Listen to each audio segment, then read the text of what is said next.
कह रहे हैं, नमस्ते। अगर हम बौद्धिक रूप से सच्चाई जानते हुए भी अपनी आदतों को नहीं बदल पाते तो क्या करें?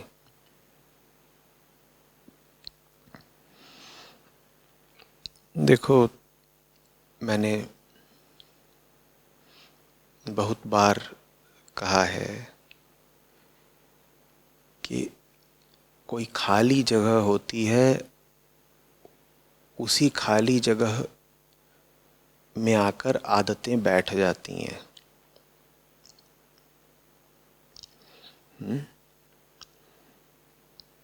हमने जीवन में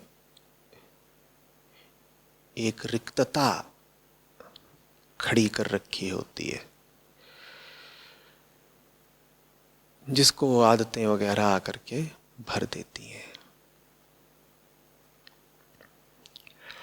आदतों की बार बार बात करना भी उस रिक्तता को समर्थन देना ही है। हम ये नहीं चर्चा कर रहे कि जिंदगी क्यों खाली है, केंद्रहीन है, लक्ष्यहीन है। जीवन में ये रिक्तता है क्यों, हम इस पर सवाल ही नहीं उठा रहे। उस मुद्दे को ही हमने दबा दिया। हम तो ये कह रहे हैं, बस इतना ही कह रहे हैं कि आदतें क्यों लग गई हैं। आदतें किसको लग गई हैं भाई, इसकी बात नहीं करना चाहोगे?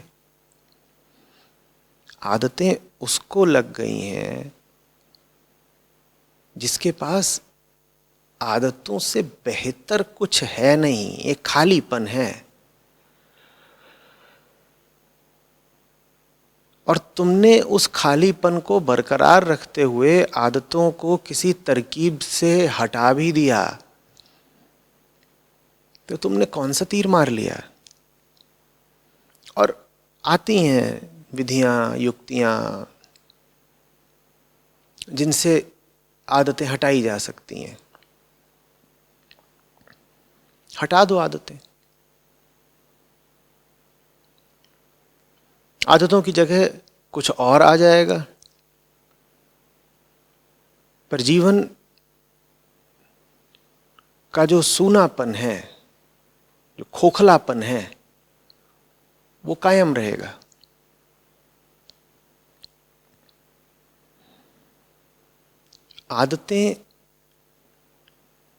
आदतों पर ध्यान देने से और आदतों के ही बारे में विचार करने से नहीं टूट जाती। बार बार आदत का ही ख्याल कर रहे हो, आदत का ही ख्याल कर रहे हो। इससे बस इतना हो पाएगा कि तुम एक आदत छोड़ करके किसी दूसरी आदत की तरफ चले जाओगे, क्योंकि तुमको एक आदत बुरी लग रही है, उसका विचार करे जा रहे हो। कह रहे हो मुझे एक बहुत बुरी आदत है, क्या सिगरेट पीता हूँ। मुझे एक बहुत बुरी आदत है, क्या देर तक सोता हूँ। एक बहुत बुरी आदत है, क्या कुछ भी, चटोरा हूँ, या ज़्यादा बात करने की आदत है, जो सामान्यतया हम कहते हैं कि बुरी आदतें हैं। इन पर बहुत जोर लगाओगे तो ये आदतें हट जाएंगी, लेकिन उससे तुम्हें कुछ मिल नहीं जाना है। उससे बस यही होगा कि कुछ समय बाद तुम पाओगे कि चोरी छुपे तुम्हारी जिंदगी में कोई दूसरी आदत प्रवेश कर गई। एक हटाई दूसरी आई। जीवन को देखो, वहां आदतें ही आदतें दिखाई देंगी। और जब आदतें ही आदतें दिखाई पड़ जाएं तो उन्हें देखते मत रह जाओ। फिर समझो कि जीवन में कोई केंद्रीय प्रेम नहीं है। जीवन में कुछ ऐसा नहीं है जो जीवन को पूरे तरीके से सोख ले, जो तुम्हारे पूरे जीवन की ही कीमत मांग ले, कुर्बानी मांग ले। तभी तो आदतें छुपी और बची रह जा रही हैं। मैं ये नहीं कह रहा हूं कि आदतों की ओर देखो ही मत, पर आदतों को एक बार देख लिया, पता चल गया कि ठीक है, जीवन की ये हालत है, उसके बाद जीवन में सार्थकता का उद्यम करो ना। आदत वगैरह किनारे रखो, फिर वो काम करो जो तुम्हें करना ही चाहिए, और वो काम तुम्हें पता भी नहीं चलेगा, वो तुम्हारी आदतों को तोड़ डालेगा। गौर करना, मैंने कहा तुम्हें पता भी नहीं चलेगा, तुम्हारी आदतें छूट जाएंगी। ये सही तरीका है आदतों को छोड़ने का, कि हमें पता भी नहीं चला आदत कब छूट गई। और एक तरीका होता है आदत को छोड़ने का कि मैं दिन रात आदत ही आदत के बारे में सोचता रहा, कोई जुगत करता रहा, तरकीब लगाता रहा, और इस तरह मैंने आदत को परास्त कर दिया। ये जो तरीका है ना आदत के ही बारे में सोच सोच के आदत को परास्त करने का, ये मैं समझा रहा हूँ ठीक तरीका नहीं है। जान लो कि आदत है, मैं आदत के तथ्य से अवगत होने को मना नहीं कर रहा हूँ। पता तो होना ही चाहिए कि मुझ में 10 तरह के ऐब हैं, या आदतें हैं, या विकार हैं, या वृत्तियां हैं, ये सब पता तो होनी चाहिए बातें। और एक बार वो बातें पता लग गई तो इससे ये संदेश मिलना चाहिए कि जीवन सच्चाई से और रोशनी से रिक्त है। कुछ ऐसा नहीं है जीवन में जो आदतों पर भारी पड़ जाए। कुछ ऐसा नहीं है जीवन में जिसके आगे आदतें हथियार डाल दें।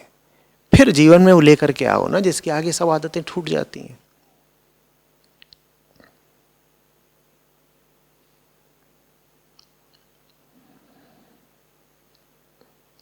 अभी कोई पूछ रहा था कि सुबह समय पर नहीं उठ पाते, तो सुबह समय पर उठने की आदत कैसे डालें। मैंने कहा मुझसे पूछ रहे हो कि समय पर कैसे सोएं, समय पर कैसे उठें। मैं बहुत अनुपयुक्त व्यक्ति हूं इस तरह का सवाल पूछने के लिए, पर फिर भी पूछ रहे हो तो कुछ कह देता हूं। जिंदगी में ऐसा मकसद होना चाहिए जो बिस्तर से उठने पर मजबूर कर दे। सोने की आदत अपने आप हवा हो जाएगी।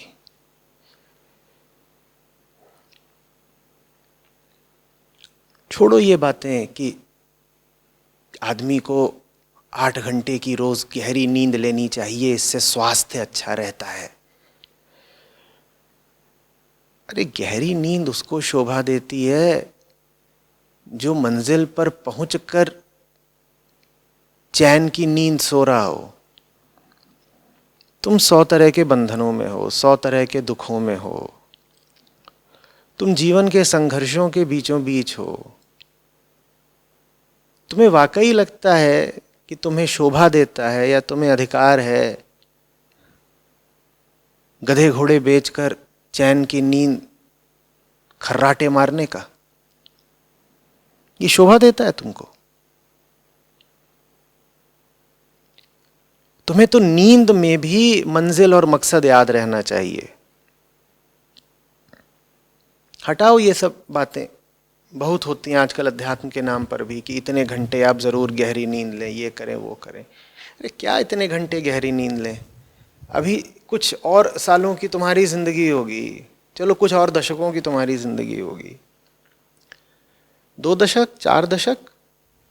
अगर मुझे सुन रहे हो तो 99% संभावना यही है कि 4 दशकों से ज्यादा तो नहीं जियोगे, कम से कम 20-25 साल के तो होगे।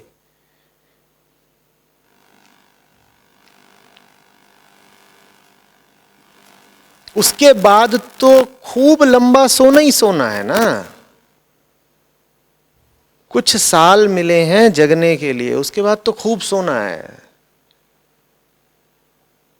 तो ये तुम कैसे आदत अभी पाले हुए हो कि जरा और सो लें 1 घंटा 2 घंटा। भीतर एक चेतना होनी चाहिए, लगातार एक गूंज होनी चाहिए कि लंबे पांव पसार करके अनंत समय के लिए सो जाने की घड़ी कभी भी आ सकती है। उससे पहले थोड़ा जग लें भाई। कि ऐसा है कि अभी मान लो जीने के लिए तुम्हें अधिक से अधिक 30-40 साल और हैं, उसमें भी तुमने 1/3 समय माने 10-15 वर्ष सो के गुजार दिए। जब भीतर ये नगाड़ा बजता रहता है ना, समय का डंका, घड़ी की चोट, तो अपने आप फिर खड़े हो जाओगे उठ के। सोने की आदत कहां गई है? कहां गई हमें नहीं पता, थी, याद भी नहीं कब छूट गई, कैसे छूट गई।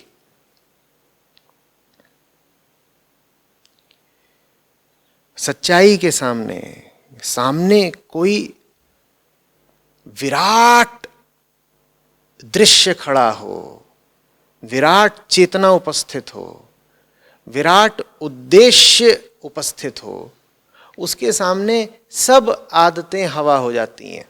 तुम्हारा पूरा व्यक्तित्व, तुम्हारा पूरा जीवन दर्शन वही छूमंतर हो जाता है। तो आदतों से अगर आप परेशान हैं तो ये मौका है आदतों का समूल उपचार करने का। या तो ऊपरी उपचार कर लीजिए। ऊपरी उपचार ये होता है कि साहब सुबह उठना है तो आप हल्का भोजन करिए। हल्का भोजन करने से बहुत गहरी नींद नहीं आएगी। मैं नहीं कह रहा हूँ कि कोई गरिष्ठ भोजन करे और भारी भोजन करे, पर ये हल्का भोजन करना और ये सब, ये बड़ी सतही विधियां हैं।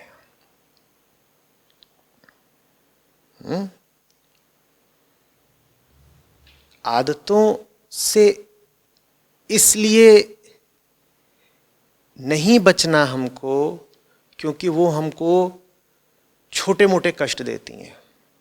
जिसके जीवन में आदतें और ढर्रे राज कर रहे हैं, उसको ये समझना चाहिए कि उसका जीवन ही बर्बाद हो रहा है।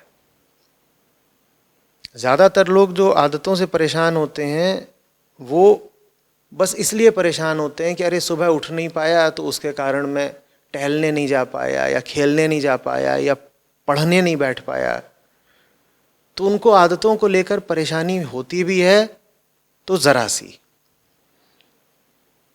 आदतें आपकी ज़रा सी परेशानी नहीं है, आदतें आपकी पूरी ज़िंदगी खा रही हैं। और जब आपको ये समझ में आता है कि ज़िंदगी ही बर्बाद हो रही है तो झटका लगता है, चेतना बिल्कुल चौंक जाती है। मन को जैसे किसी ने आकर के पीछे से डंडा धुन दिया हो, एकदम उसका ऊँघना बंद हो जाता है, उचक कर खड़ा हो जाता है, सजग। ध्यान तो दीजिए। और आदतें तो रहेंगी। प्रश्न ये है कि आदतों के अलावा और कुछ है जिंदगी में या नहीं है। जो लोग आदतों वगैरह से मुक्ति की बात करते हैं, मैं उनसे निवेदन करूंगा कि जीव की पहली आदत तो शरीर ही है। शरीर और क्या है एक आदत के सिवा। आदत माने समझते हो, एक पुराना ढर्रा जो एक तरीके से काम कर रहा है और उसके काम करने में किसी सोच की, किसी विचार की, किसी चेतना की ज़रूरत नहीं है। वो स्वचालित है, ऑटोमेटिक है, वो अपने आप एक तरीके से काम करता रहता है। इसी को आदत बोलते हो ना। किसी को मान लो नाक खुजाने की आदत है तो उसे सोचना नहीं पड़ता, उसको पता भी नहीं चलता, बस उसका हाथ आएगा ऐसे ऐसे नाक खुजाता रहेगा। इसी को आदत कहते हो ना। तो शरीर में भी तो जो कुछ हो रहा है वो स्वचालित ही है, अपने आप हो रहा है, तुम्हें विचार थोड़ी करना पड़ता है। पहली आदत तो शरीर ही है। आदतों से कहाँ तक मुक्ति पाओगे? प्रश्न ये नहीं है कि आदतों से मुक्ति पाई कि नहीं, प्रश्न ये है कि ये शरीर जो आदतों का घर है, इसको तुमने किसी बड़े लक्ष्य को समर्पित कर दिया कि नहीं, आदतों के साथ ही आदतें भी तेरी हैं। हाँ, इस शरीर में 1000 आदतें घर करके बैठी हुई हैं, मैं उन आदतों के साथ ही आगे बढ़ जाऊंगा। और जब आदतों के साथ आगे बढ़ने लगते हो किसी बड़े काम में, और आदतें उस काम में अनुकूल नहीं हो सकती, तो आदतें अपने आप पीछे छूटने लगती हैं। ऐसे समझो कि कोई मोटा आदमी है, उसका जो वजनी शरीर है वो आदत का नतीजा है ना। और इस मोटे आदमी को किसी कारणवश रोज दौड़ना पड़ जाए, कुछ उसकी जिंदगी में आ गया है ऐसा महत्वपूर्ण जो उसको दौड़ा वो इसलिए नहीं रहा है कि वजन कम करना है, दौड़ वो इसलिए रहा है क्योंकि कुछ है जो बहुत बहुत आवश्यक है, जिसको करना बहुत जरूरी है, तो वो कर रहा है। अपने थुलथुल शरीर के साथ ही वो रोज दौड़ रहा है। वो अपने थुलथुल शरीर के साथ रोज दौड़ेगा, उसकी चर्बी समझ जाएगी कि अब हमारा कोई काम नहीं बचा, चर्बी अपने आप पीछे छूटने लगेगी। शरीर खुद ही अपने आप को समायोजित करने लगेगा, बदलने लगेगा इस तरीके से कि दौड़ने का काम आसान हो जाए। एक बार शरीर को पता चल गया कि ये भाई तो जिद्दी है, ये दौड़ेगा, तो शरीर फिर कहता है जब रोज दौड़ना ही है तो इतनी चर्बी काहे को रखें, फिर चर्बी अपने आप छटेगी। ऐसे छूटती हैं आदतें। तुम दौड़ना तो शुरू करो, चर्बी तुम्हें पता भी नहीं चलेगा, छट जाएगी। दौड़ने दौड़ने में अंतर है। चर्बी घटाने के लिए मत दौड़ना। जो चर्बी घटाने के लिए दौड़ते हैं वो अभी बस इतना ही परेशान है कि उन्हें चर्बी बुरी लग रही है, उन्हें जीवन का व्यर्थ जाना बुरा नहीं लग रहा है, उन्हें चर्बी भर बुरी लग रही है। तो जीवन का व्यर्थ जाना जब तुम्हें बुरा ही नहीं लग रहा, जीवन में वो जो पाने योग्य था वो उतनी दूर है, तुम उसकी ओर नहीं दौड़ रहे हो और ये बात तुम्हें बुरी नहीं लग रही है, तुम्हें अधिक से अधिक क्या बुरी लग रही है? अपनी चर्बी। तो तुम अधिक से अधिक जीवन में क्या कमाओगे? यही कमाओगे, एक चर्बीहीन शरीर। ये तुम्हारी ऊंची से ऊंची प्राप्ति हो पाएगी। तुमसे कोई पूछेगा जीवन भर में उपलब्धि क्या रही, कहोगे हमारे शरीर में चर्बी नहीं थी। अरे शरीर में चर्बी तो नहीं थी, पर वो जो बिना चर्बी का शरीर था उससे पाया क्या? कौन सी मंजिल तक पहुंचे? तुम्हारी दौड़ तुम्हें कहां तक ले गई? वो तुम्हारे पास कोई उत्तर नहीं होगा। और दूसरा तरीका यह है कि तुम कहो चर्बी से मुझे समस्या नहीं, मुझे बस वो पाना है, और वो पाने के रास्ते में अगर चर्बी बाधा बनती है तो चर्बी खुद हटेगी। मुझे तो वो पाना है, जिद है मेरी, ये जिद चाहिए, धृति कहते हैं इसको। और धृति बहुत आवश्यक होती है, अध्यात्म की भाषा में इसे धृति कहते हैं। धृति भी एक तरह का हठ होता है, पाना है तो पाना है। और जब आप वो पाने निकल पड़ते हैं तो आप ख्याल नहीं करते कि आपके पाँव में छाले पड़े और वजन घटा कि नहीं घटा कि क्या हुआ। वो तो आप फिर अनायास एक दिन पाते हैं, अरे वजन इतना कम हो गया। आप वजन कम करने के लिए दौड़ ही नहीं रहे थे, आपको तो मंजिल से प्यार हो गया था, आप इसलिए दौड़ रहे थे, वजन यूं ही कम हो गया। ऐसे जाती हैं आदतें। और ये सब कि जीवन में अच्छी आदतें लेके आओ, ये करो वो करो, ऐसा वैसा, अरे ये ज्यादातर अच्छी आदतें या तो शरीर को स्वस्थ रखने के लिए होती हैं या मन को ऊपरी तौर पर शांत रखने के लिए। करोगे क्या शरीर को स्वस्थ रख के? कहेंगे मेरी हमेशा से आदत रही है, मैं रात में ठीक 10 बजे सो जाता हूँ और प्रातः ठीक 5 बजे उठ जाता हूँ। अच्छा, भला किया आपने। तो 10 बजे सो जाते हैं, 5 बजे उठ जाते हैं, तो आपके जीवन का कुल निष्कर्ष क्या रहा? ये जो आपने जिंदगी जी, इसकी कुल प्राप्ति क्या रही? यही प्राप्ति रही कि 10 बजे सो जाते थे, सुबह 5 बजे उठ जाते थे। ऐसे बहुत हैं। और इन लोगों को अपने ऊपर अक्सर बड़ा गर्व होता है। ये कहते हैं हमें देखो हम कितना अनुशासित जीवन जीते हैं। आध्यात्मिक लोगों में भी इस तरह की प्रवृत्ति खूब पाई जाती है। वो कहते हैं देखो हम आध्यात्मिक आदमी है, हमारी सात्विक जीवन शैली है, हम ऐसे सोते हैं, ऐसे उठते हैं, ऐसे नहाते हैं, इस लोटे से पहले बाएं हाथ से अपने सर पे पानी डालते हैं, फिर ये करते हैं, फिर वो करते हैं, इस करवट सोते हैं, इस दिशा को पैर नहीं करते हैं, आहार बिल्कुल नपा तुला लेते हैं। हम तो साहब 3 रोटी लेते हैं और हमारी एक खास कटोरी है जिसका आकार बिल्कुल तयशुदा है, पिछले 30 साल से उसी आकार की कटोरी चल रही है, उसमें हम दाल लेते हैं और सब्जी लेते हैं, उतना ही हम खाते हैं। उनको बड़ा इस बात पर गर्व रहता है, नहीं तो संतुष्टि तो रहती ही है कि हम ऐसे जी रहे हैं। अच्छा ठीक है, तुम ऐसे जी रहे हो तो मरोगे नहीं, मरोगे नहीं, ये सब कर रहे हो तो मरने से पहले तुम्हारे इस अनुशासित जीवन का कुल निष्कर्ष क्या रहा, निष्पत्ति बताओ। तुमने जी लिया बड़ा सधा हुआ जीवन, कि बड़ा सात्विक जीवन जीते थे, बड़ा सात्विक जीवन जीते थे, तो देखिए, मैं नहीं कह रहा हूं कि आप सात्विक जीवन ना जिए, सात्विक जीवन बहुत अच्छी बात है, कुतर्क मत करने लग जाइएगा। लेकिन क्या पाया क्या उससे? गाड़ी रोज चमकाई तो पहुंचे कहां उससे? यह जीवन इसीलिए था कि गाड़ी अपनी चमकाते रहो। और इतना ही नहीं होता, ऐसे जो लोग होते हैं जो अनुशासित किस्म का जीवन जीते हैं, इनमें दूसरों के प्रति हेय दृष्टि भी आ जाती है। हेय दृष्टि समझते हैं?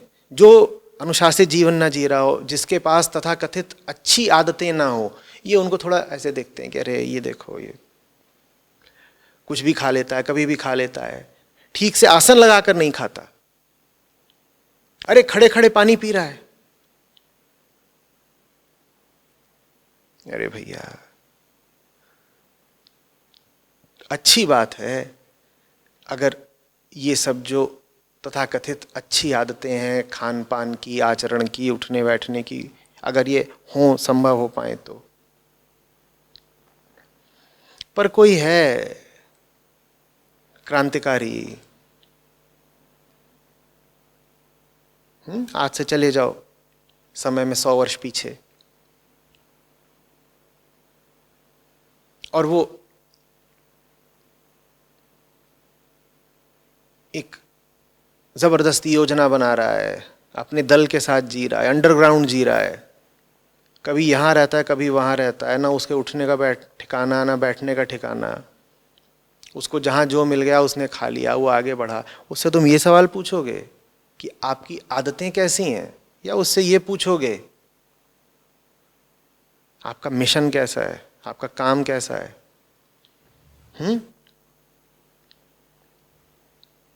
बोलो।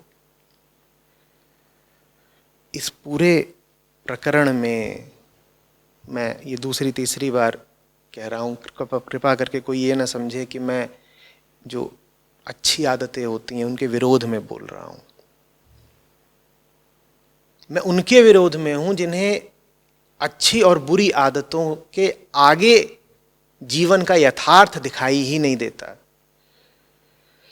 क्योंकि बहुत बड़ी संख्या में मैं ऐसे लोगों से मिला हूँ और मिलता हूँ जिनकी जीवन शैली सात्विक है, जो सब अच्छे अच्छे किस्म के काम करते हैं और जिनकी अच्छी तरह की आदतें हैं, लेकिन जो भीतर से महा खोखले लोग हैं।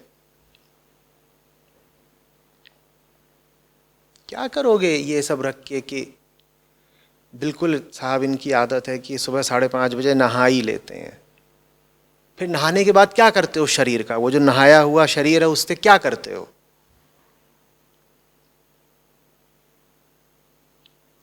अच्छी आदत है सुबह 5:30 बजे नहाना, पर वहां रुक मत जाओ ना, आगे पूछो, ये नहा लिया, शरीर स्वच्छ हो गया, अब इस शरीर का किया क्या? बोले नहीं, नहाने के बाद फिर वो 6:30 बजे मंदिर पहुंच जाते हैं रोज। अच्छा, बहुत अच्छा काम किया, मंदिर चले गए, मैं समर्थन में हूँ, बिल्कुल जाइए, सुबह मंदिर से शुरुआत करिए, ठीक है, मंदिर हो आए, मंदिर से भी हुआ है। अब ये जो शरीर है जो नहा चुका है और मंदिर से भी आ चुका, इसका करा क्या दिन भर? और अक्सर पता चलता है कि दिन भर उससे जो काम करा वो किसी गुणवत्ता का नहीं था, बहुत ही या तो सामान्य साधारण काम था जो हर आदमी कर रहा है, जिसमें कुछ अंश में चोरी, झूठ, चालाकी, बेईमानी, धोखाधड़ी भी शामिल है, या कई बार तो ऐसा भी होता है कि ये जो तथाकथित सात्विक लोग हैं ये सामान्य लोगों से भी गए गुजरे काम कर रहे होते हैं और इस अकड़ के साथ कर रहे होते हैं कि हम तो अच्छे लोग हैं, बेहतर लोग हैं।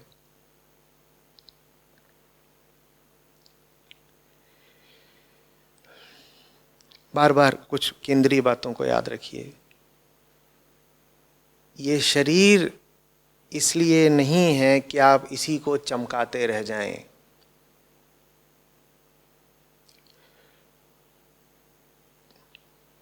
क्यों भूलते हैं बार बार कि आप लाश हैं जिसको समय ने धोखा दे रखा है जीवंत होने का।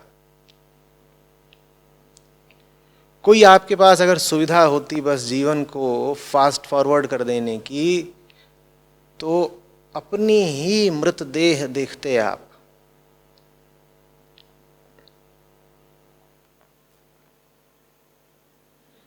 अभी 2-3 दिन पहले मेरे 2 खरगोश थे, दोनों की दुखद हालत में मौत हो गई। तो उनको दफनाया। उनमें से एक तो मुझे खासकर प्रिय था। फिर मैं उसकी तस्वीरें देखूं पुरानी, उसमें उसको देखूं, अपने आप को देखूं,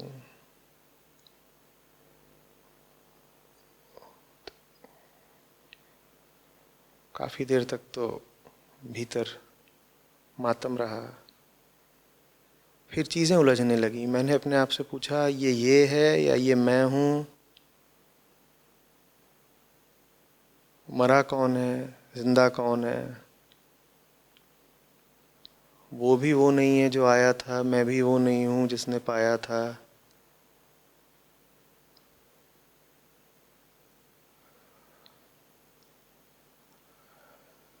सात 8 वर्ष की आयु होती है खरगोशों की। 5 साल का था वो जब चला गया। तो अगर मनुष्यों के पैमाने पर देखें तो करीब 60 साल का था वो।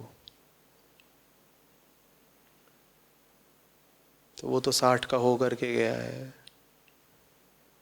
मुझे तो ये भी निश्चित नहीं कि मैं 60 तक चलूँगा।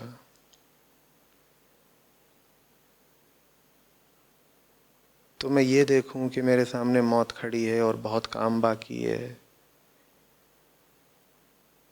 या उसका दुख मनाऊं? उसको तो कहीं जाना नहीं था, कहीं पहुंचना नहीं था। मस्त था, प्रकृति था, जी रहा था। मुझे तो कहीं जाना है, कहीं पहुंचना है, और साथ लोग हैं, उन्हें भी पहुंचाना है।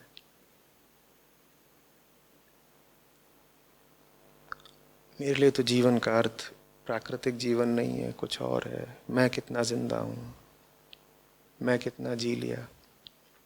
बातें फिर उलट पुलट होने लगी, उलझने लगी।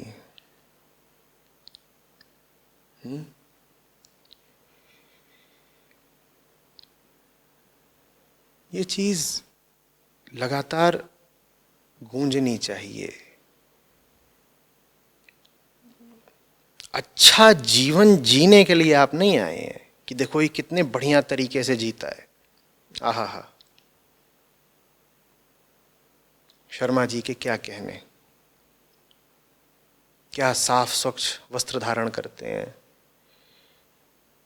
कितने सुंदर तरीके से व्यवहार करते हैं, क्या उनका शब्दों का चयन होता है। इसलिए थोड़ी पैदा हुए हो।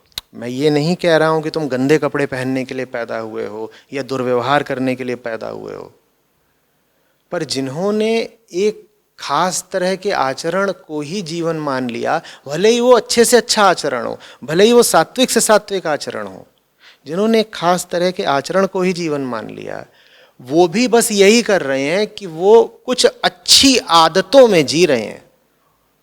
तो 2 तरह के लोग हुए, एक वो बुरी आदतों वाले लोग और एक ही अच्छी आदतों वाले लोग।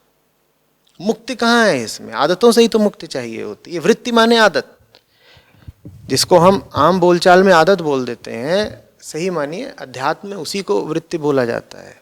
तो आपने बहुत अच्छी जीवनचर्या, जीवन शैली भी पकड़ रखी है, तो वो एक तरह की वृत्ति ही है, उससे आगे तो कुछ नहीं मिला आपको।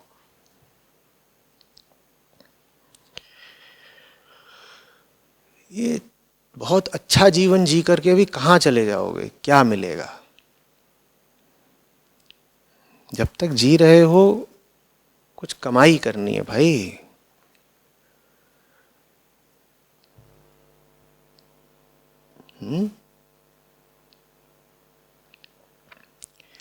मैं बार बार उदाहरण दिया करता हूं परीक्षा कक्ष का।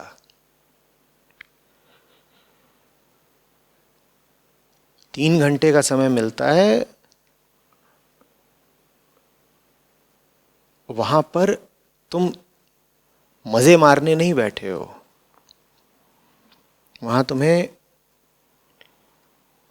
सारे सवालों के सही जवाब देने हैं। सारे सवालों के सही जवाब देने हैं।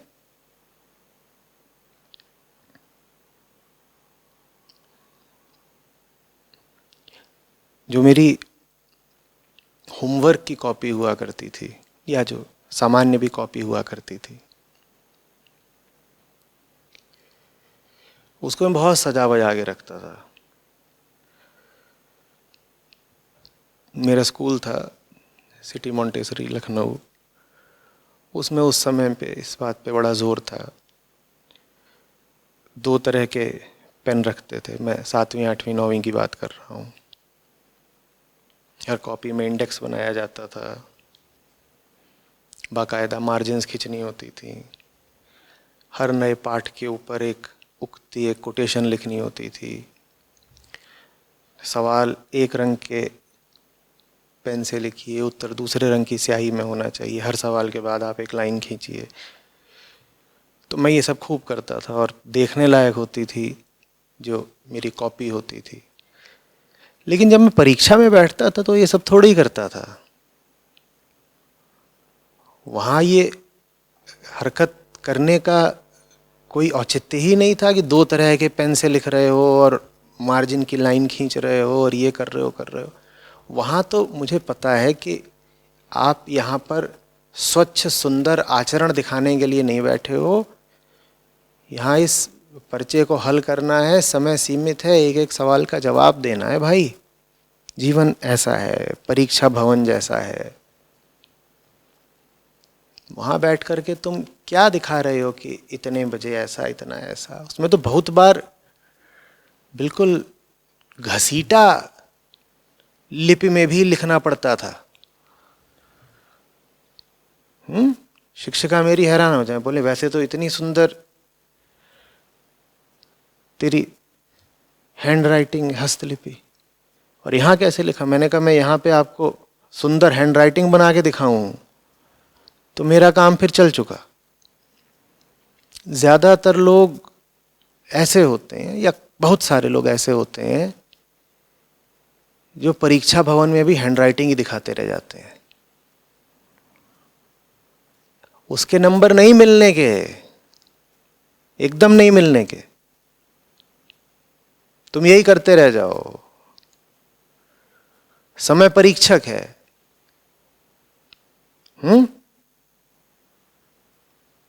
वो तुम्हारे सुंदर गढ़े हुए शब्दों के तुमको एक भी अतिरिक्त अंक नहीं देने वाला। वो तो बस ये पूछेगा तुमने हल कर दिया कि नहीं कर दिया।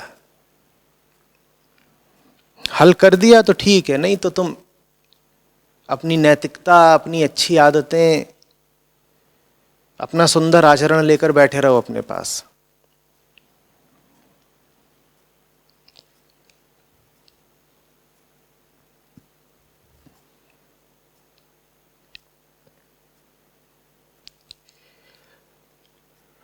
हमें नहीं समझ में आता किस चीज का कितना महत्व कहां पर है।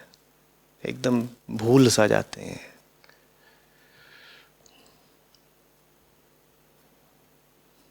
एकदम भूल जाते हैं।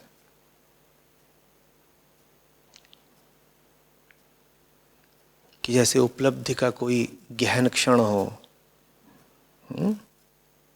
आप किसी बहुत महत्वपूर्ण उपक्रम में काम कर रहे हो, बहुत इंपॉर्टेंट प्रोजेक्ट है आपका,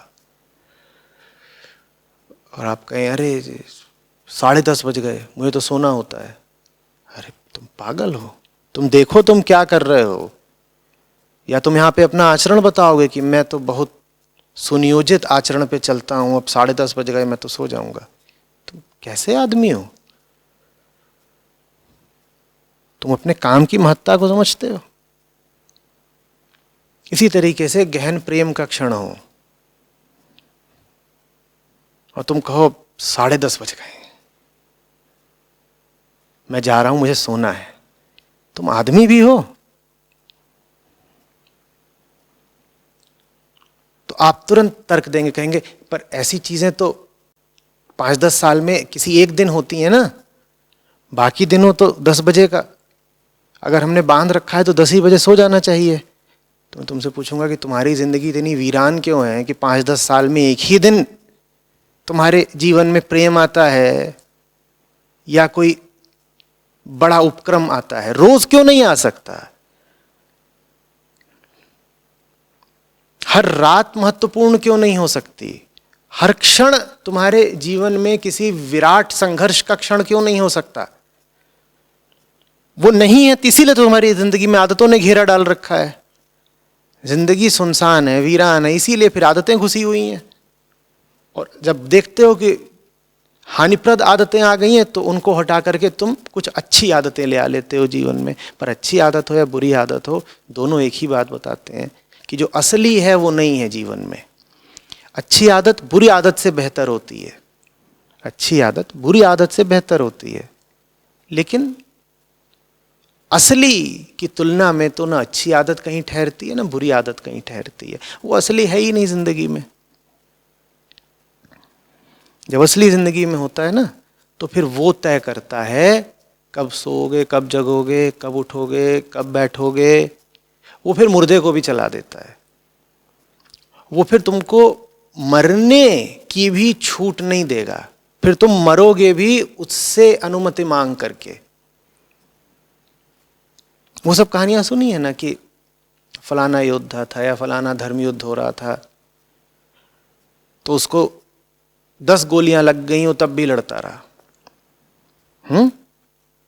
या सिख पंथ में कथा है कि एक परम योद्धा थे, उनका सर कट गया तो वो अपना कटा हुआ सर हाथ में लेकर लड़ते रहे।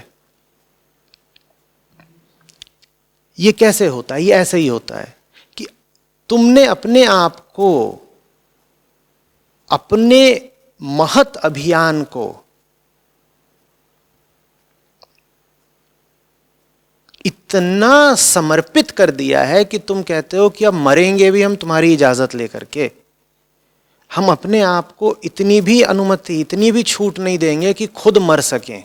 अब तो मौत भी हमारी तब होगी जब तुम हां कह दोगे।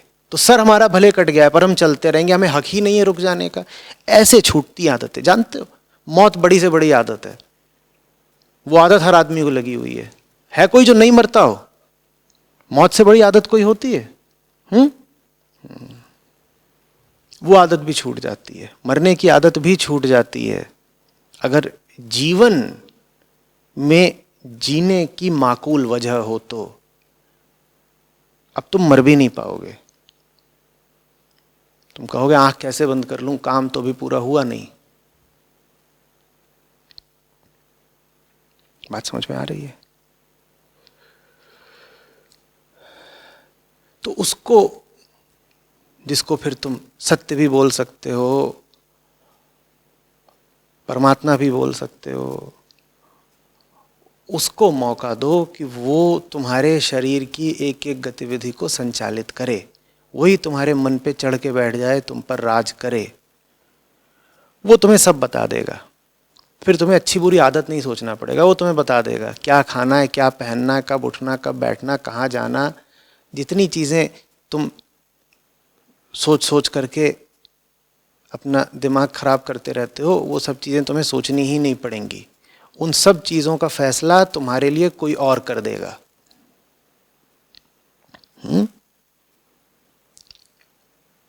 कब सोना है? जब भाई काम से थोड़ी छुट्टी मिल जाएगी तो सो लेंगे। कब उठना है? जब काम आवाज देगा तो उठ जाएंगे। अब हमारे हाथ में है ही नहीं चीज, किसी और के हाथ में सौंप दी।